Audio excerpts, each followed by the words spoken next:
Seneta wa Elgeyo Marakwet amewakilishwa na mwanasheria mwenzake katika kampuni yake ya sheria Hilary Sigei mbele ya kamati ya bunge kuhusu uhasibu kuhusiana na sakata ya NYS inayohusu shilingi bilioni 1.8. Kampuni hiyo imehitajika kutoa maelezo ya taarifa za benki ya kampuni hiyo kuanzia mwaka wa 2013 hadi sasa. Hivi ndivyo mambo yalivyokuwa.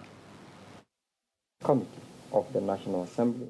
Alipofika mbele ya kamati ya uhasibu wa fedha za umma, wabunge walimtarajia wakili Hilary Sigei kutoka Sigei and Murkomen Advocates awasilisha stakabadhi muhimu zikiwemo taarifa za benki kuanzia mwaka wa 2013 hadi sasa.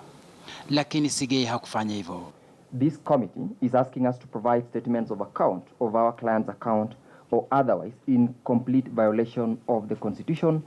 You Mr. Sigei, you are trying to stretch your luck too much, and honestly, where we are headed now, you are going to test the patience of this committee. Don't try to stretch your luck too much. Kamati ya PAC inachunguza sakata NYS ambapo kampuni ya Sigei and Murkomen Advocates ilipokea shilingi milioni 15 kutoka kwa kampuni ya Outside the Box Solution.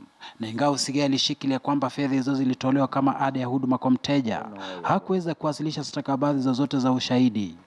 Hali iliyowaudhi na kuwakera wabunge hao, huku madai ya Seneta Murkomen kuwatumia arafa za simu za kutoa vitisho yakiibuliwa. Your partner, Senator Murkomen, who even as we speak now is busy sending me insulting SMSs.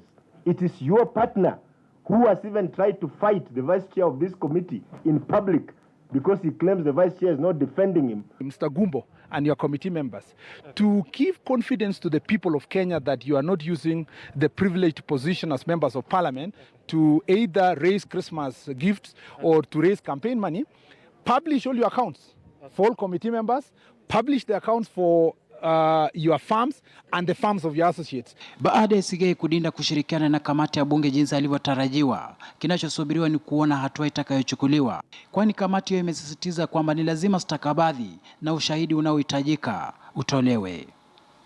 Shadrack Miti, KTN News.